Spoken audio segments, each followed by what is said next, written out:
ایک کوشچن یہ کیا گیا تھا کہ یہ تیجا اور 40واں کا کھانا کیا ہر شخص کھا سکتا ہے کیا، یا پھر یہ مخصوص افراد کا حق ہوتا ہے اور ہر شخص کھائے تو اس کے لیے یہ مضر ہوتا ہے اخروی لحاظ سے اور روحانی اعتبار سے؟ دیکھیں، مسئلہ یہ ہے کہ پہلے تو یہ سمجھ لیں کہ تیجا اور 40واں ہے کیا۔ تیسرے دن میت کے ایصال ثواب کے لیے جو نیک اعمال کا اہتمام کیا جاتا ہے اسے عرف عام میں تیجا کہہ دیتے ہیں۔ پھر 10ویں روز یا 20ویں روز یا 40ویں روز جو ہوتا ہے اسی ترتیب سے 10واں 20واں 40واں کہلاتا ہے۔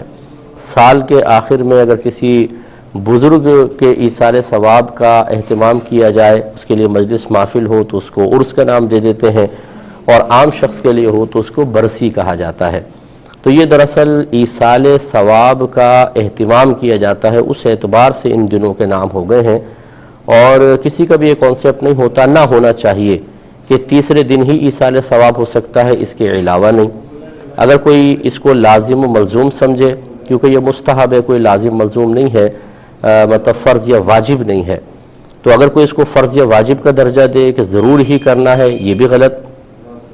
اور اگر کوئی کہے کہ تیسرے دن ہی کرنا ہے یا 10ویں روز آگے پیچھے نہیں ہو سکتا، یہ بھی غلط۔ اگر کوئی صرف لوگوں کی سہولت اور آسانی کے لیے دن مقرر کر کے اس میں ایصال ثواب کا اہتمام کرے تو شریعت اس کو منع نہیں کرتی ہے۔ جیسے ہماری مساجد میں جماعت کے اوقات ہم لوگوں کی آسانی کے لیے ہی مخصوص کرتے ہیں۔ مارکیٹ کی مسجد میں پوری مارکیٹ کے نمازیوں کا خیال کر کے ٹائم سیٹ کیا جاتا ہے، اور محلے کی مسجد میں اسی طرح اہل محلہ کی سہولت کا لحاظ کرتے ہیں۔ اور کوئی بھی یہ نہیں کہتا کہ آپ نے جو جماعت کے وقت مخصوص کیا، نہ نبی کریم صلی اللہ علیہ وسلم نے وقت مخصوص کیا تھا، نہ صحابہ کرام نے نہ اس کا حکم دیا، تو یہ کوئی معاذ اللہ بدعت سیئہ ہے، بلکہ ہر ایک اس کو ایکسیپٹ کرتا ہے، قبول کرتا ہے۔ ایسی مدارس کے لیے ہم وقت مخصوص کرتے ہیں، کب سال شروع ہوگا کب ختم ہوگا۔ ایسی شادی بیاہ منگنی وغیرہ کے لیے تاریخیں مخصوص کی جاتی ہیں، دن مخصوص کیے جاتے ہیں، کوئی بھی اس پہ آبجیکشن نہیں کرتا، اس لیے کہ یہ لوگوں کی سہولت اور آسانی کے لیے ہوتی ہیں، نہ کہ کسی شے کو فرض یا واجب سمجھنے کے لیے۔ تو اب یہ سمجھ لیجئے کہ تیجا اور 40ویں میں اصل میں لوگوں کو جب دعوت دی جاتی ہے، بلایا جاتا ہے، تو یہ اصل میں کھانے کی دعوت نہیں ہے، بلکہ جمع ہو کر نیک عمل کرنے کی دعوت ہے کہ اجتماعی طور پہ نیک عمل کریں گے اور اس کا ثواب مردے کو بخش دیا جائے گا۔ اب وہ نیک عمل مختلف ہوتے ہیں، کہیں کلمہ پاک پڑھا جاتا ہے، کہیں درود پاک، کہیں قرآن پڑھا جاتا ہے، اور پھر اجتماعی طور پر ایصال ثواب کا اہتمام ہوتا ہے۔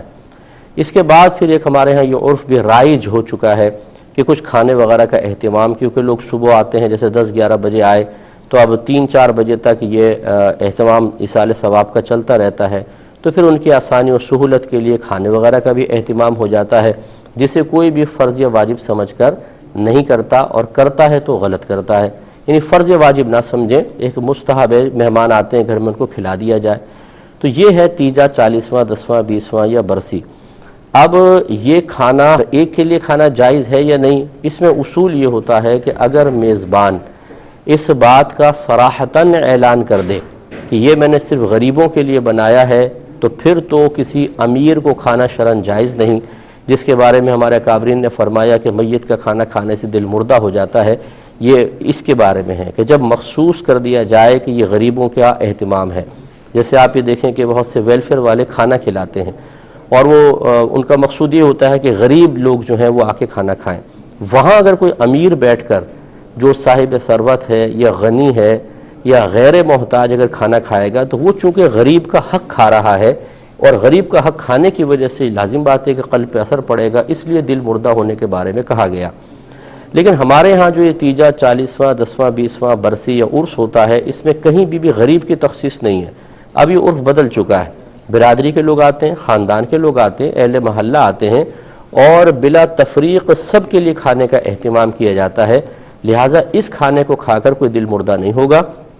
کیونکہ یہاں عرف اس بات کی دلیل ہے کہ یہ کھانا ہر ایک کے لیے بنایا جاتا ہے، اس لیے اس کو کھانے میں شرعاً کوئی حرج نہیں ہے۔